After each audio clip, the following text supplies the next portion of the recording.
frères et sœurs, je voudrais partager avec vous un message que j'avais très à cœur. Et ce message, j'ai eu un peu de mal à lui mettre un titre. Et le titre que je lui ai donné, là s'il va s'afficher, c'est Acteur de sa bénédiction. Acteur de sa bénédiction parce que le propre de la foi, c'est que, vous voyez, elle produit des choses. C'est par la grâce que vous êtes sauvés, par le moyen de la foi.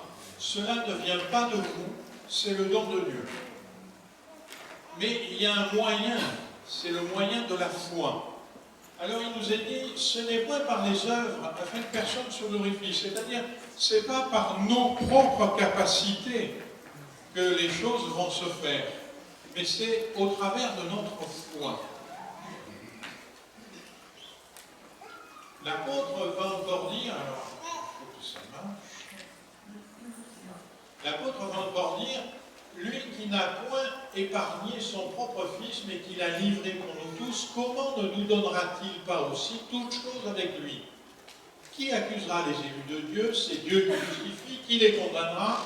Christ est mort, bien plus, il est ressuscité, il est à la droite de Dieu, il intercède pour nous. Vous voyez que la parole de Dieu nous dit, Dieu veut nous donner toutes choses avec lui.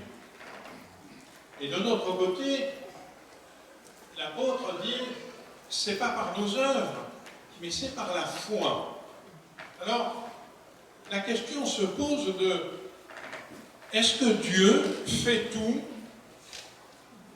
nous assiste en tout, conduit toute notre vie, et nous, à partir du moment où on a donné notre vie au Seigneur, eh bien, on est passé en train Pullman, confortablement installé, et on se laisse porter. Certains peuvent penser ça, mais l'apôtre il dit quand même c'est par le moyen de la foi. Or, la foi, qui est-ce qui doit avoir la foi, mes frères et sœurs? Qui doit avoir la foi? Est-ce que c'est Dieu qui a la foi? Non, la foi, c'est nous. Et j'aimerais qu'on voit ce matin ensemble notre foi, ce qu'elle peut engendrer. Parce que c'est Dieu qui nous aide, c'est Dieu qui fait, c'est Dieu. Mais tout ça se déclenche par notre foi. Et donc, quelque part, nous sommes acteurs de la bénédiction de Dieu sur nos vies au travers de notre foi. Parce que notre foi, c'est quelque chose qui nous est propre. C'est chacun de nous. Si notre foi était ne serait-ce que comme un grain de sénévé, on pourrait dire à cette montagne, ôte-toi de là. Donc il y a un problème de taille de notre foi. Alors je voudrais qu'on voit ça ensemble en gardant bien en tête que ce n'est pas par les œuvres, c'est pas par ce que l'on fera que la bénédiction viendra dans nos vies, mais c'est au moyen de la foi. Alors on va avancer. La foi et la bénédiction. Je voudrais repartir du peuple d'Israël. Vous savez, le peuple d'Israël était en Égypte, il était dans l'esclavage. Moïse était allé voir Pharaon en lui disant « Laisse aller mon peuple ». Il y a eu ce qui est appelé les 9 plaies d'Égypte, où Dieu faisait peser des jugements terribles sur l'Égypte, mais pas sur son peuple. Et puis, une 10e fois, Moïse va voir Pharaon, il lui dit, voilà, maintenant, laisse aller mon peuple, et Pharaon résiste encore. Et Dieu dit à Moïse, voilà, ce jour-là, tout l'ensemble de la communauté d'Israël immolera des agneaux. Ces agneaux, ils devaient être sans défaut. Chaque maison immolait un agneau, et à la nuit tombante, et on prendra de son sang, et on en badigeonnera les 2 montants et le linteau de la porte des maisons où il sera mangé. Il fallait mettre du sang. Première des choses, fallait-il le mettre à l'intérieur de la porte ou à l'extérieur? Je vous laisse répondre. On va voir par la suite.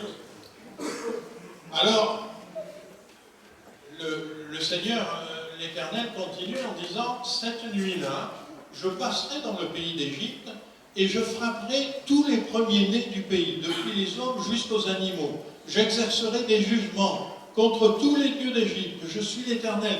Le sang vous servira de signe sur les maisons où vous serez. Je verrai le sang, je passerai par-dessus vous. Il n'y aura point de plaie qui vous détruise, car je frapperai le pays. Le texte nous dit que Dieu précise, il dit ce soir-là, quand vous mangerez cet agneau, eh bien, vous le mangerez avec la ceinture à vos reins, avec des souliers aux pieds, avec un bâton à la main, c'est-à-dire dans une attitude qui est prête pour partir.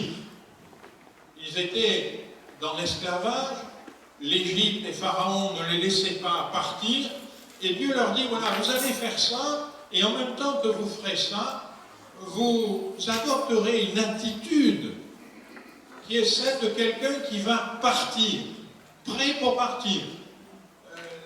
La ceinture à ses reins, les chaussures aux pieds et le bâton à la main. Nous connaissons ces versets et je pense que la plupart des chrétiens le savent, c'est la Pâque historique. Hein? Et il nous a dit qu'il fallait faire ça. Mais comment? En mettant du sang d'un agneau sans défaut sur le linteau des portes, Dieu allait m'épargner et les jugements ne tomberaient que sur l'Égypte. Connaissant la nature humaine, je me dis que peut-être dans le peuple, il y a dû y en avoir qui ont dit, mais ça paraît ridicule ça. Est-ce que ça va faire plier Pharaon? Est-ce que vraiment on va faire ça? Est-ce que, vous voyez, il y avait une question de fond. Si Dieu avait dit ça, maintenant la question était, chacun d'eux, est-ce qu'il allait le faire ou pas? Et s'il le faisait, la grande question c'est, est-ce qu'il croyait à cette parole? Parce que s'il croyait à cette parole, alors il le ferait. Mais si véritablement, au fond de lui, il ne croyait pas à cette parole, alors il ne le ferait pas. Et peut-être dans le peuple, il y en a-t-il eu qui ne l'ont pas fait. C'est embêtant. Parce que cette nuit-là, l'Éternel, l'ange de l'Éternel est passé et a frappé toutes les maisons où il n'y avait pas le sang sur les linteaux et sur la porte. Et ça a été une journée d'horreur en Égypte. Des jugements terribles. Et après ça, Pharaon a consenti à laisser partir le peuple. Pourquoi je vous dis ça? Parce que de la même façon, le Seigneur Jésus est venu, nous le savons, Jean-Baptiste, quand le Seigneur Jésus vient, il voit Jésus arriver, il va dire, le lendemain, Jean-Baptiste, il vit Jésus venant à lui, il dit, voici l'agneau de Dieu qui ôte le péché du monde. Il y a une analogie directe, c'est l'agneau sans défaut qui est venu pour ôter le péché du monde. Et le sang de Jésus, nous le savons, il a été mis sur du bois, sur le bois de la croix. Et celui qui reconnaît Jésus-Christ comme son sauveur, quelque part, il s'identifie à ce sang qui a coulé sur le bois. Et quelque part, il dit, Seigneur, c'est sur la porte de ma vie, sur la maison que je représente, que ton sang a coulé. Et parce que ton sang a coulé, alors je suis sauvé, je suis déclaré juste, son sacrifice pour nous, et à plus forte raison, dit l'apôtre, nous serons sauvés de lui, de la colère à venir. Parce que, chers amis, frères et sœurs, et peut-être quelqu'un au milieu de nous, je voudrais vous rappeler qu'il y a une colère à venir. Il y a un jugement à venir. Dieu va exercer ses jugements sur le monde. Et celui qui accepte Jésus, celui qui accepte que le sang qui a coulé, il n'a pas coulé en vain, mais il a coulé pour lui, il a coulé pour sa maison, celui-là, il est sauvé du jugement qui vient. Et l'apôtre dira, si quelqu'un est en Christ, il est une nouvelle créature, les choses anciennes sont passées, toutes choses sont devenues nouvelles. Il est à l'image de ce que le peuple juif devait faire. prends ton bâton, mets une ceinture à tes reins, mets des chaussures à tes pieds, parce que ta vie va changer. Ta vie va changer. Ça ne va pas se faire en un claquement de doigts, mes frères et sœurs. Ce n'est pas parce qu'on se convertit qu'on est une nouvelle créature, mais ça va se faire. Ça va se faire certainement. Alors il fallait le croire et le faire. Mais c'est parce que d'abord on le croyait, on le faisait. C'est en cela que ce n'est pas par les œuvres. Si quelqu'un ne le croyait pas du tout et le faisait, je ne pense pas que la grâce de Dieu était sur lui. Mais parce qu'il le croyait, il le faisait. Encore faut-il croire que Jésus est mort pour moi. Croire, je l'ai mis entre guillemets, là, pour me rappeler de vous faire le commentaire. Croire, c'est croire au sens où le peuple juif devait croire. C'est-à-dire croire à ce que notre vie va changer. Croire à ce qu'il va y avoir une libération dans notre vie. Le peuple d'Israël, il était sous l'esclavage. Et là, ce soir-là, il témoignait devant Dieu, eh bien, je suis prêt à ce que tu me fasses sortir de cet esclavage. Je veux sortir, je vais changer de vie. Celui qui croit en Jésus comme cela, la grâce de Dieu est sur lui. Amen. La délivrance et le salut, elles dépendent de nous. Le Seigneur, l'Éternel, n'est pas un tyran qui impose la délivrance et le salut. Ça passe par nous. Encore faut-il qu'on l'accepte. Encore faut-il qu'on le veuille. Encore faut-il qu'on ait la foi. Peut-être ce matin, quelqu'un a besoin de délivrance. Dieu ne te l'imposera pas. Mais si ce matin, tu ouvres ton cœur et tu dis au Seigneur, Seigneur, moi je veux de cette délivrance que tu donnes, alors Dieu répondra à ta prière. La ceinture nouée au rein, les sandales aux pieds, le bâton à la main. Eh bien, mon frère, ma sœur, ami, voilà ce qui doit être dans notre cœur constamment. Seigneur, il y a une délivrance pour moi, il y a une vie nouvelle. Je veux m'engager dans cette vie nouvelle. Je ne veux pas rester inerte en disant, Seigneur, tu vas le faire. Non, je vais me préparer à cette vie nouvelle. Je vais moi-même me mettre dans les conditions pour que Dieu me libère, me délivre. Alléluia. Il y a une part à faire. Cette part, c'est la part de la foi. Celui qui croyait, il allait le faire. C'est là toute la différence qu'il y a avec une religion. Une religion te dit, fais ça. Mais la foi, l'évangile ne dit pas ça. L'évangile dit que ta foi grandisse. Et si ta foi grandit, tu vas le faire. C'est pas du tout pareil. Regardez, la parole de Dieu nous dit par le prophète Ésaïe, « Oh, si tu étais attentif à mes commandements, ton bien-être serait comme un fleuve, et ton bonheur comme les flots de la mer. » Moi, je ne sais pas vous, mais ce verset, quand je l'ai lu pour la première fois, il m'a ébranlé. Il ne vous ébranle pas, ce verset? Moi, je trouve qu'il devrait ébranler nos cœurs et nos consciences. Si tu étais attentif à mes commandements, ton bien-être. Il n'est pas en train de parler de lorsque je serai ressuscité. Il est en train de parler de là, maintenant. Notre vie, ton bien-être et ton bonheur seraient comme les flots de la mer. Les flots de la mer, ils ont cette particularité, c'est qu'ils ne s'arrêtent jamais. Il y en a toujours. Eh bien, cette parole, elle dit, si tu étais attentif à mes commandements, ton bien-être et ton bonheur se renouvelleraient sans cesse. Alléluia. Mes frères et sœurs, vous ne vous sentez pas obligés, vous avez compris que c'est si on le croit que ça a de la valeur. Est-ce qu'il y en a qui le croient ce matin? Alléluia. Alléluia. Est-ce qu'il y en a qui le croient? Mais le Seigneur précise un petit mot. Si tu étais attentif. Frère et ma sœur, il ne s'agit pas simplement, quand on lit la parole de Dieu, de la lire superficiellement, de lire en gros. En gros, le Seigneur veut ça. Non. Si tu étais attentif, je ne veux laisser tomber à terre aucun mot de ta parole. Jésus va dire à ses disciples, si quelqu'un m'aime, il gardera ma parole, et mon Père l'aimera, nous viendrons à lui, nous ferons notre demeure chez lui. Mais c'est une promesse merveilleuse, une promesse extraordinaire. Celui-là aussi, c'est un verset qui devrait ébranler notre cœur. Le Seigneur Jésus et le Père viennent demeurer chez moi, dans ma vie. Mais c'est quelque chose d'extraordinaire. Seulement, ça commence par si quelqu'un m'aime et garde ma parole. Encore faut-il garder sa parole. Garder sa parole, ça ne veut pas dire la garder dans le tiroir de la table de nuit. Ça veut dire la garder dans mon cœur. Ça veut dire la repasser dans mon cœur.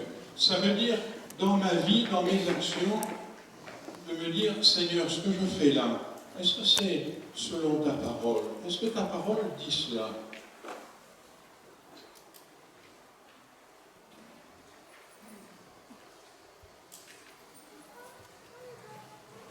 Une foi qui comprend qu'en la parole, que dans la parole, il y a la bénédiction de Dieu. Plus, je vais dire comme ça, plus je colle à la parole de Dieu, plus la bénédiction de Dieu est dans ma vie.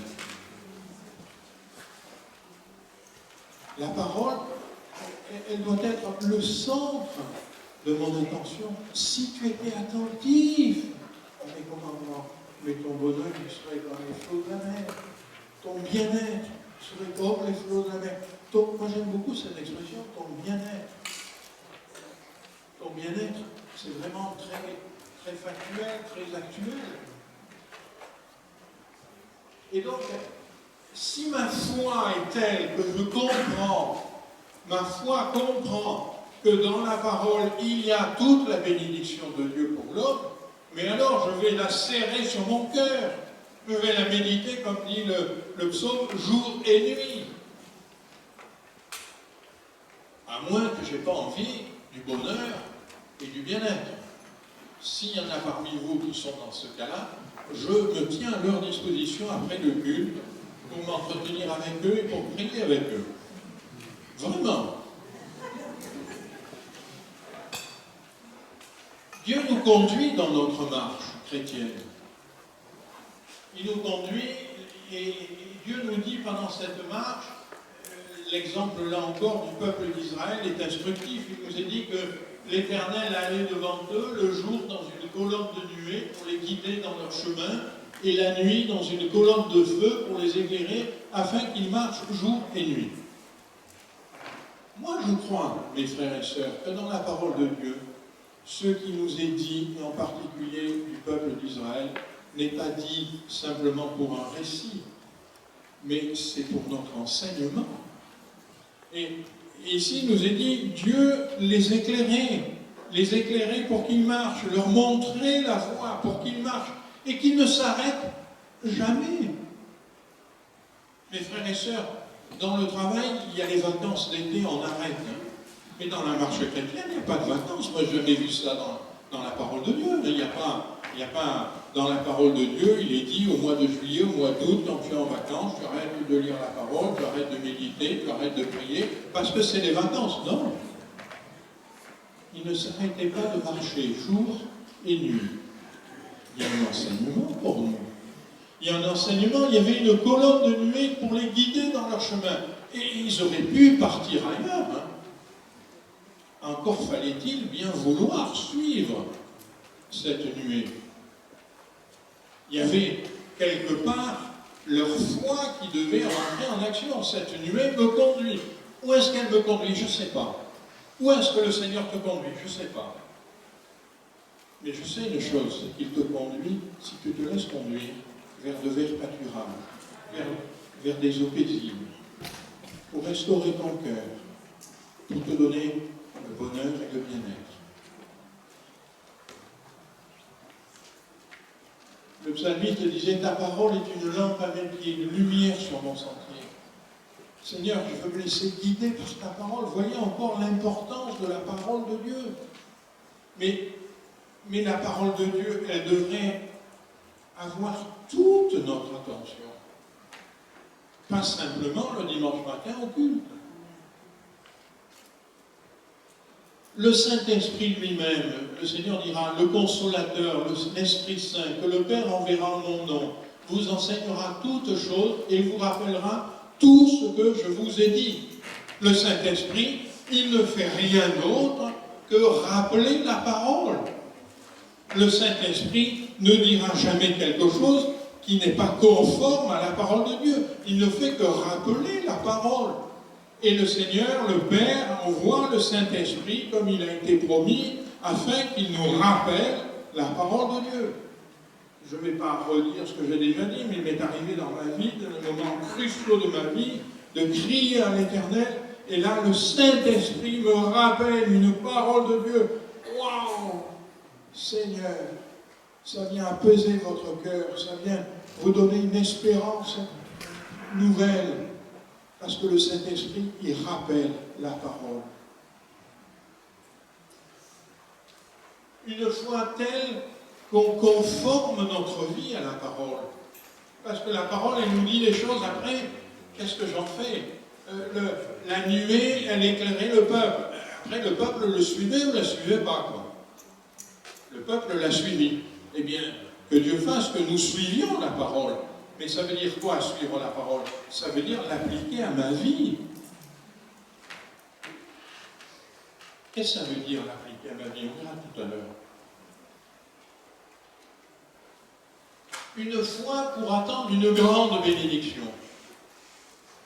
Mes frères et sœurs, un chrétien, ce n'est pas quelqu'un qui a une petite espérance, c'est quelqu'un qui a une grande espérance.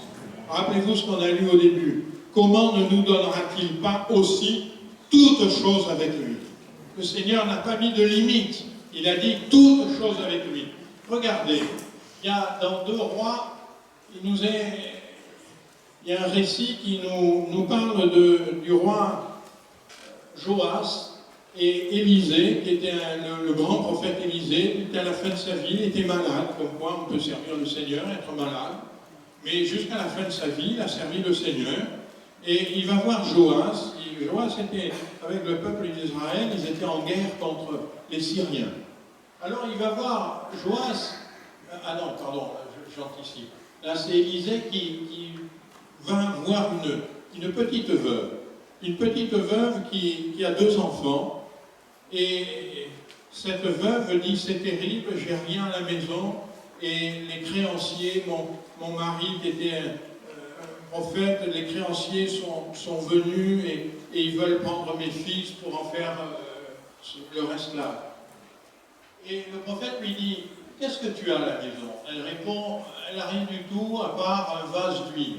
Et il dit, va demander au dehors des vases chez tous les voisins, des vases vides, n'en demande pas un petit nombre. Quand tu seras rentré, tu fermeras la porte sur toi et tes enfants, tu verseras dans tous ces vases et tu mettras de côté ceux qui sont pleins. Moi, j'ai une seule question à vous poser, frères et sœurs. Mais elle est sérieuse. C'est combien un petit nombre? Je trouve la parole de Dieu extraordinaire.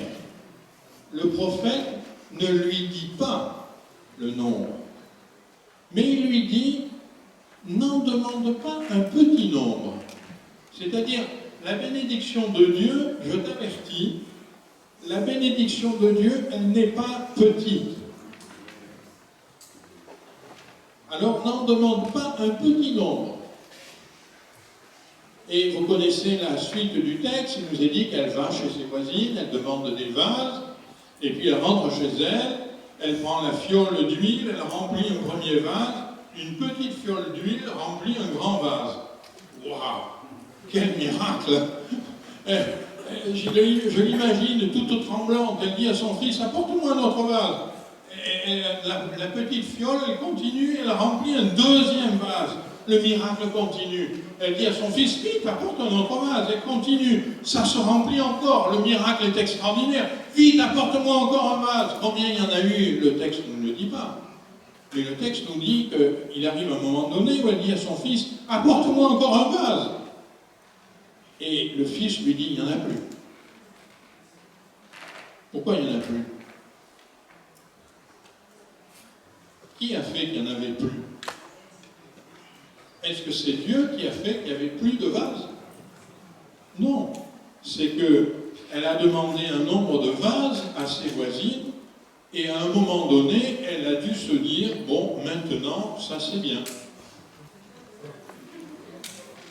Ça y est, j'en ai demandé. Peut-être, vous-même, quand on a dit, qu'est-ce que c'est un petit nombre, peut-être certains ont pensé 2, d'autres ont pensé 3, peut-être d'autres ont pensé 5, peut-être les plus audacieux ont pensé 100. Elle, je ne sais pas ce qu'elle a pensé, mais elle a dû se dire, j'en demande un peu plus qu'un petit nombre.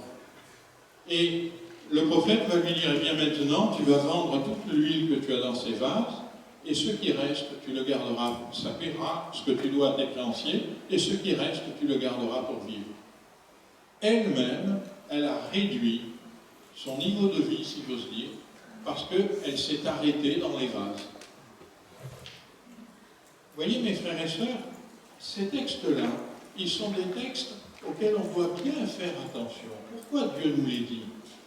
Pour nous dire, Dieu est celui qui bénit. Il est capable de faire un miracle qui est sans fin. Mais par notre petitesse de foi, par les limites de notre foi, on met une limite. C'est nous-mêmes qui limitons la bénédiction de Dieu. Cette femme, c'est elle-même qui a limité. Elle aurait dû aller voir d'autres voisines, elle aurait dû leur dire, donnez-moi un jerrycan, donnez-moi, alors il n'y avait pas de jerrycan à l'époque, mais donnez-moi un seau, donnez-moi ce que vous voulez, mais je vais vivre un miracle, je ne veux pas qu'il s'arrête ce miracle, je veux une grande bénédiction. Rappelez-vous, comment ne nous donnera-t-il pas toutes choses avec lui? Ce n'est pas Dieu qui limite, c'est elle qui limite. Simon, il est en train de pêcher, il a pêché toute la nuit, il n'a rien attrapé, pas un poisson. Et le matin, le Seigneur lui dit, jette le filet. Et il va lui dire, maître, nous avons travaillé toute la nuit sans rien prendre, mais sur ta parole, je jetterai le filet. L'ayant jeté, il prit une grande quantité de poissons et le filet se rompait. Suivant les versions, il est dit, il était sur le point de rompre. C'est-à-dire, il y avait une quantité de poissons qu'il n'imaginait même pas. Parce que la bénédiction de Dieu, elle dépasse notre imagination. Elle est au-delà de ce que nous concevons. Et voyez-vous, là aussi, il y a un grand enseignement. Pierre a dit, j'ai travaillé toute la nuit. C'est-à-dire, j'ai fait des efforts, j'ai mis tout mon savoir-faire, j'ai mis toute ma connaissance, j'ai fait tout ce que j'ai pu. Mais ça n'a pas marché. Mais maintenant, sur ta parole, je vais quand même encore essayer. Mon frère, ma soeur, le passé, les échecs du passé ne doivent jamais t'empêcher de continuer avec le Seigneur. Les échecs du passé dans ta vie, ils marquent un souvenir, mais ils ne doivent pas influer sur l'avenir de ta vie. Fais confiance au Seigneur. Honore sa parole. Tu vas voir que la bénédiction, elle est complètement différente. Une fois pour une grande délivrance. Voilà, c'est le passage que je commençais à citer tout à l'heure. Élisée va voir le roi Joas qui est en guerre contre les Syriens. Et Élisée dit au roi, alors il nous a dit que d'abord, il lui dit, prends ton arc, prends une flèche, tire une flèche à travers la fenêtre. Il est chez lui, le roi. Hein. Il dit, ouvre la fenêtre, tire une flèche à travers la fenêtre. Et Élisée vient, il nous a dit, il met ses mains sur les mains du roi. Hein, vous imaginez, là, le roi, il a un arc, il bande l'arc, c'est très dur, hein, bander un arc. J'ai un frère dans une des églises dont j'ai eu la chance, qui après la prédication, il est parti chez un armurier, il a acheté un arc de concours.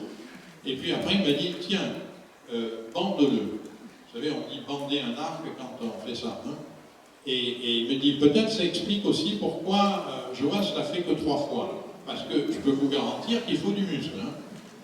Alors, Joas, le prophète, il vient, il met ses mains sur les mains de Joas.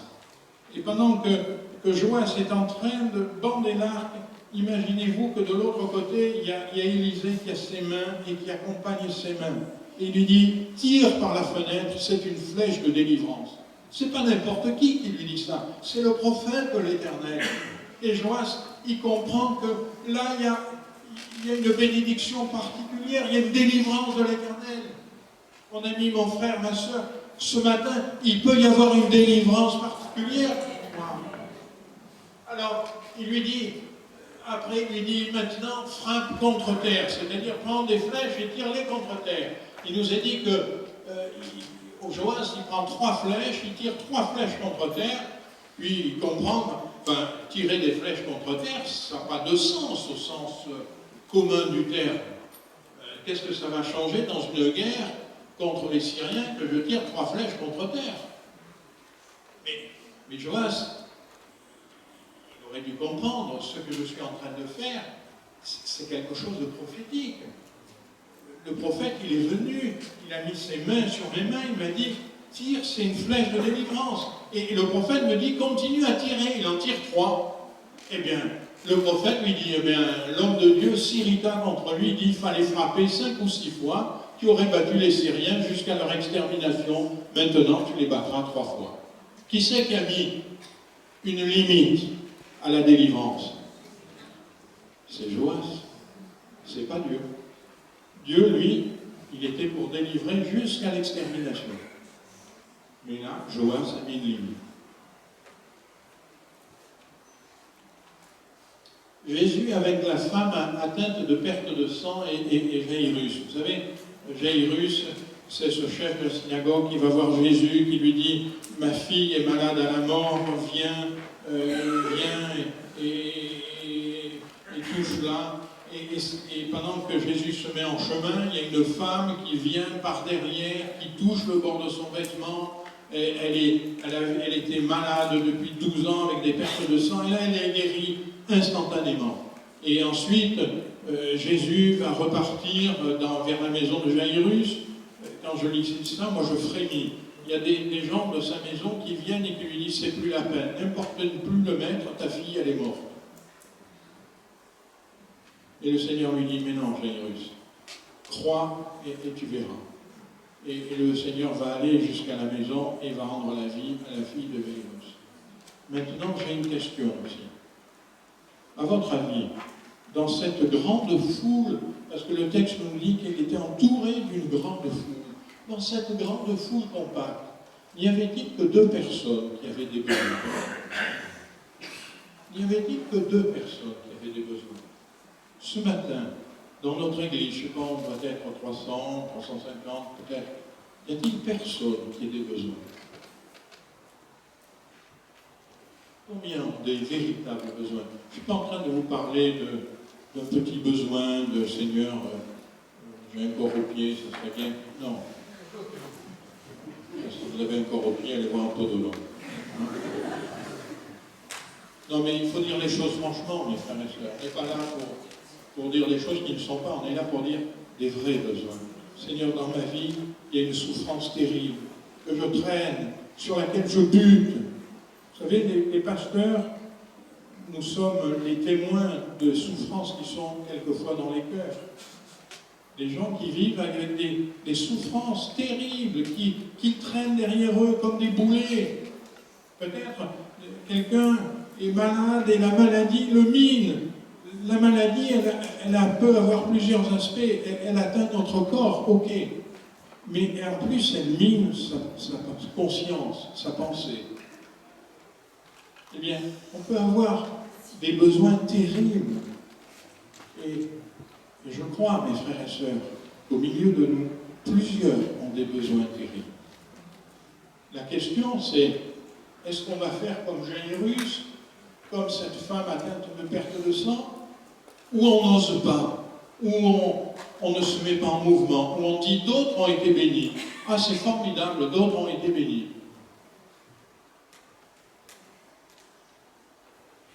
Une foi pour une vie chrétienne épanouie. Jusqu'à présent, vous n'avez rien demandé en mon nom, demandez et vous recevrez afin que votre joie soit parfaite.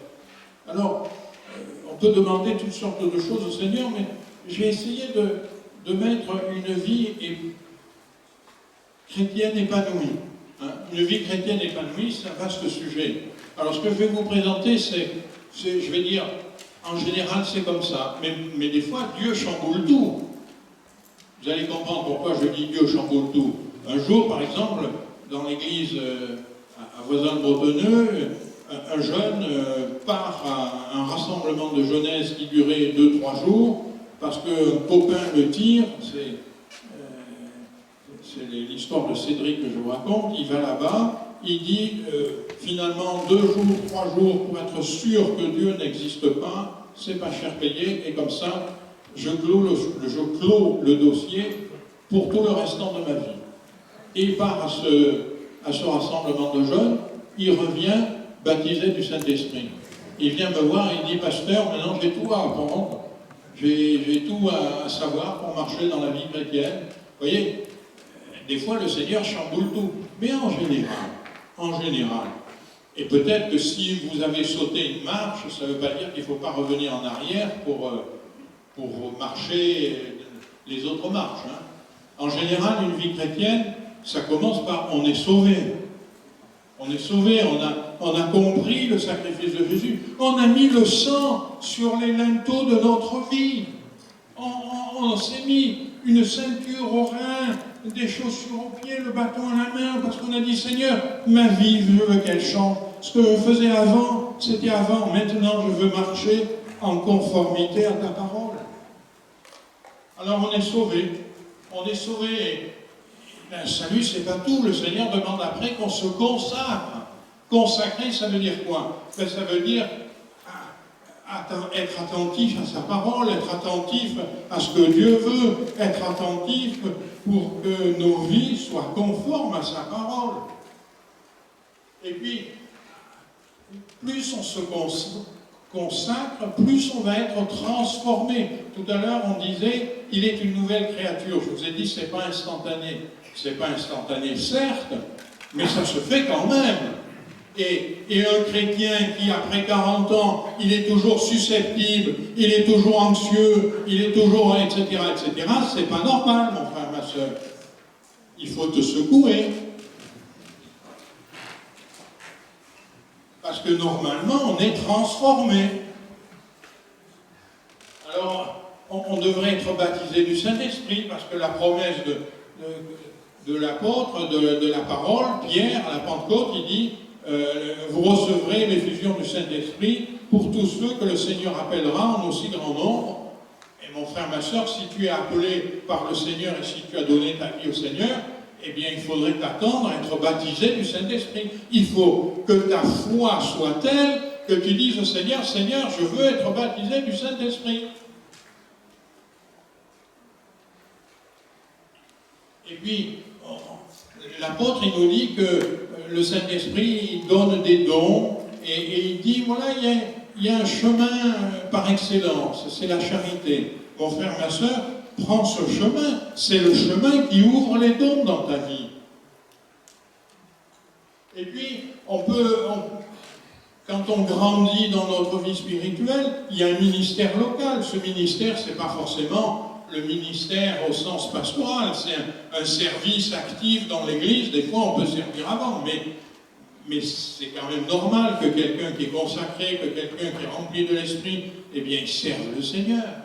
Et il serve le Seigneur, y compris dans l'exhortation, dans le soutien fraternel, c'est normal, c'est la suite normale. Le Seigneur nous a appelés à être des serviteurs. Et puis je me suis dit, il faudrait que je mette encore d'autres marches, parce que la vie chrétienne, elle n'a pas de fin. Jusqu'au bout, le Seigneur nous appelle. Alors après, il y a le ministère qui est un ministère au-delà de l'église locale, qui est le ministère pastoral, d'évangélisation, de s'engager dans la distribution de la parole de Dieu, de toutes sortes de choses. Mais c'est normal. Et puis après, il y en a encore d'autres. La question, c'est, Dieu veut te donner plus. Est-ce que tu l'as compris, mon frère, ma soeur? Est-ce que tu as compris que Dieu veut te donner plus? Alors ta foi, il faudrait qu'elle s'élargisse. Parce que Dieu veut te donner toutes choses avec lui. Alors je ne vais pas être trop long, mais il faut dire oui, d'accord, tout ça c'est bien, mais il y a les efforts, mes efforts à moi pour ma bénédiction, il y a ma vie pratique, mon travail, mes soucis, etc. Est-ce que je vais m'arrêter de travailler? Est-ce que je vais attendre que Dieu me bénisse? Alors j'ai essayé de trouver quelques... C'est vrai que d'un côté, le Seigneur dit, cherchez premièrement le royaume et la justice de Dieu. Où ça? Où ça? Mais dans ma vie d'abord. Puis après, pas seulement dans ma vie, mais dans ma famille, dans l'Église, dans le monde. Cherchez premièrement. Et toutes ces choses, ce de quoi vous avez besoin, la nourriture, le travail, vous sera donné par-dessus. Ça ne veut pas dire qu'on n'aura rien à faire.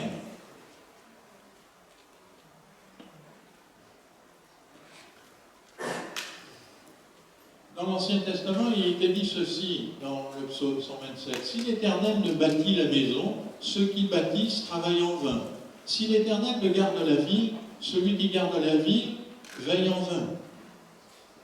C'est-à-dire que Dieu ne dit pas ne fais rien. Il dit fais ton travail, mets-y tout ton cœur, mets-y toute ton attention, mais souviens-toi que celui qui bénit, c'est moi. Souviens-toi que c'est moi qui peux bénir ton travail. Ce n'est pas ton travail qui va fabriquer une bénédiction. Non. C'est moi qui vais bénir ton travail. Je dis ça parce que m'est arrivé d'entendre par exemple des jeunes dire ah, ben, moi je crois que le Seigneur va me donner l'examen. C'est bien mon frère, ma soeur, c'est bien que tu aies la foi. Mais il faut que tu travailles pour l'examen. Dieu bénira ton travail. Mais il ne va pas te donner l'examen si toi tu ne fais rien du tout. Pour une raison simple. Ça serait profondément injuste par rapport à ceux qui ont travaillé. Et Dieu ne fait pas d'injustice. Mais par contre, si tu travailles, Dieu bénira ton travail. C'est là la différence. Vous savez, je fais part d'une petite faiblesse personnelle. Hein. J'étais la première année de fac, et j'ai fait ma première année de fac.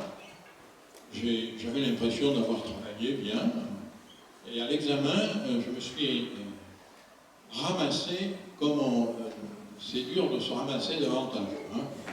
À un tel point que je ne suis même pas allé demander mes notes. Je savais que c'était nul. Alors, j'étais chrétien, j'aimais le Seigneur, et pendant une semaine, j'ai médité là-dessus. Je me suis dit, Seigneur, comment ça se fait? Puis le Seigneur m'a montré que ouais, tu as cru que c'était ton travail.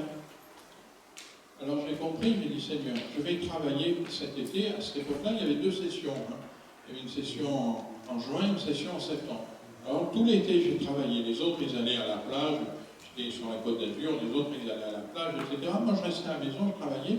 Et le soir, quand je me couchais, je disais, Seigneur, tout le travail que j'ai fait aujourd'hui, j'ai fait ce que j'ai pu. J'aurais peut-être dû faire plus, mais j'ai fait ce que j'ai pu. Mais je te demande, bénis ce travail.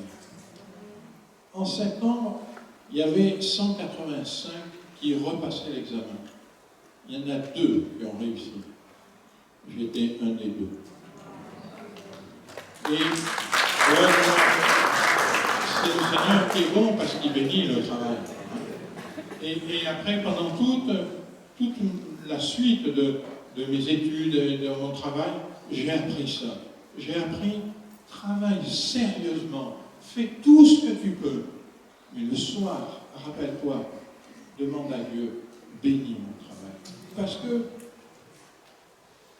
si ce n'est pas l'Éternel qui bâtit la maison, ceux qui bâtissent, ils bâtissent en vain. Ça ne veut pas dire qu'il ne faut pas bâtir, mais il faut se rappeler que c'est l'Éternel qui bénit.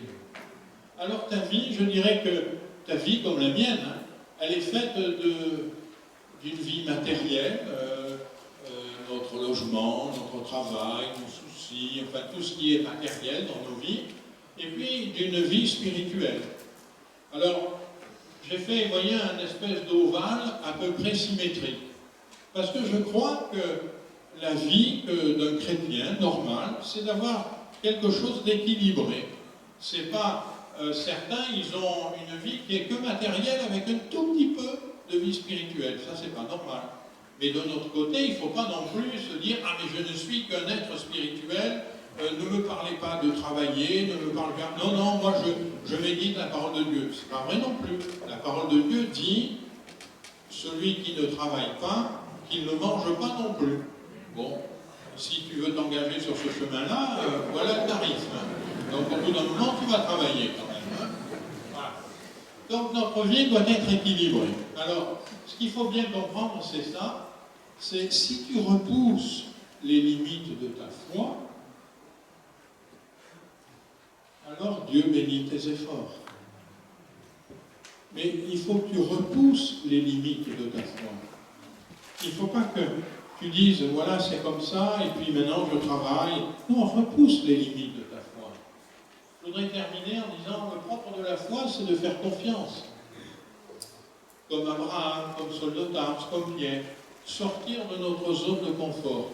Je dis ça parce qu'Abraham, quitte ton pays, quitte ta famille, pars, tu verras bien où je te conduis, vas-y, pars. C'est plus vite lu que fait. Hein. Saul de Tarse, c'est un cas un peu particulier parce que là, le Seigneur lui dit, de toute façon, tu ne pourras pas faire autrement parce que je te piquerai tellement fort que tu le feras. Hein. Mais Saul de Tarse, lui, qui est un grand érudit, qui est un homme reconnu dans la loi de Moïse, etc. Tout d'un coup, le Seigneur lui dit, bon, maintenant, tu oublies tout ça, tu es aveugle, tu m'as rencontré sur le chemin de Damas, tu vas rentrer dans la ville et on te dira quoi faire. Mais Seigneur, je ne pourrais pas savoir ce que je dois faire. Non, non. Commence à te mettre en mouvement. Ah, commence à te mettre en mouvement. Dieu dit à Abraham, sors de ton pays, commence à te mettre en mouvement. La bénédiction de Dieu, elle suit le mouvement. Pierre, Seigneur, si c'est toi, ordonne que je vienne vers toi. Viens. Pierre se met en mouvement, il enjambe le bastingage. Ça fait peur, mais le Seigneur est là. Et le Seigneur le garde. Et Pierre reste l'homme qui a marché sur l'eau. Waouh! Parce qu'il s'est mis en mouvement. Mon frère, ma soeur, je voudrais simplement terminer et on va prendre un moment de prière en disant, voyez-vous, frères et sœurs, oui, ce n'est pas nos œuvres, c'est notre foi. Mais notre foi, elle doit grandir dans tous ces domaines qu'on a vus. Alors je voudrais simplement terminer par ça. Repousse les limites de ta foi. Ce matin, repousse les limites de ta foi. Tu dis, Seigneur, je te connais, j'ai fait des expériences avec toi, tout c'est merveilleux. Seigneur, je veux aller plus loin. Je veux que ma foi, elle envisage plus grand, plus large, plus loin. Seigneur, je veux repousser les limites de ma foi. Amen. Donc pendant un moment, vous voulez bien, on va prier. Et puis, peut-être quelqu'un ce matin est dans un moment, comme on disait, de grands besoins. Eh bien, je voudrais lui dire ce matin, repousse les limites de ta foi, tourne-toi vers le Seigneur. Dis-lui, Seigneur, tu vois, je suis dans une situation qui est terrible. Je fais peut-être tous les efforts que j'ai pu, mais sans succès. Seigneur, je voudrais remettre ma situation dans tes mains. Je voudrais te demander, Seigneur, pour moi. Je voudrais, Seigneur, te faire confiance. Je voudrais enlever de mon esprit que cette situation m'empêche d'avancer. Parce que Seigneur, tu es celui qui veut me mener plus loin. Et je te prie de me mener plus loin. Alors on va prier si, mon frère, ma soeur, si ce matin tu sens particulièrement qu'il faut que tu repousses les limites de ta foi, alors je te prie, ne résiste pas, lève-toi à ta place. Et devant Dieu, dis-lui, Seigneur, je veux marcher plus loin. Je veux faire de nouvelles expériences avec toi. Je veux, Seigneur, être attentif à ta parole. Je veux, Seigneur, me tenir devant toi. Je veux, Seigneur, expérimenter cette parole. Il vous donnera toutes choses avec lui. Amen. Seigneur, nous voici devant toi. Nous sommes, Seigneur, dépendants de toi. Toute notre vie, nous voulons que la grâce de Dieu la conduise, que la grâce de Dieu la transforme, que la grâce de Dieu fasse une œuvre profonde. Seigneur, je te prie pour notre foi. Nous te demandons, comme cet homme un jour qui t'a dit, augmente ma foi. Seigneur, nous voulons repousser les limites de notre foi. Seigneur, oui, si la souffrance nous atteint, la délivrance, elle peut être plus grande que la souffrance. Seigneur, si le cœur est brisé, Seigneur, tu es celui qui est le réparateur des brèches et tu peux réparer toutes choses dans nos vies. Seigneur, nous voulons regarder avec les yeux de la foi, une foi qui voit au-delà de l'obstacle. Te demandons, Seigneur, donne-nous cette force de conformer nos vies à ta parole, pas simplement de la connaître, pas simplement de l'écouter, mais conformer nos vies à ta parole. Ah, si tu étais attentif à mes commandements, ton bien-être serait comme les flots de la mer. Seigneur, nous voulons expérimenter ça. Nous voulons pouvoir dire à ceux qui nous entourent, le Seigneur est merveilleux, il honore sa parole, j'en suis un témoignage vivant, ce que Dieu dit, il l'accomplit. Seigneur, je te prie ce matin, augmente notre foi, aide-nous à repousser les limites de notre foi et à nous mettre en mouvement pour que tu bénisses nos vies encore davantage. Merci Seigneur, tu le fais, tu es le fidèle et nous nous confions en toi. Amen. Alléluia. Le nom du Seigneur soit béni, mes frères et sœurs.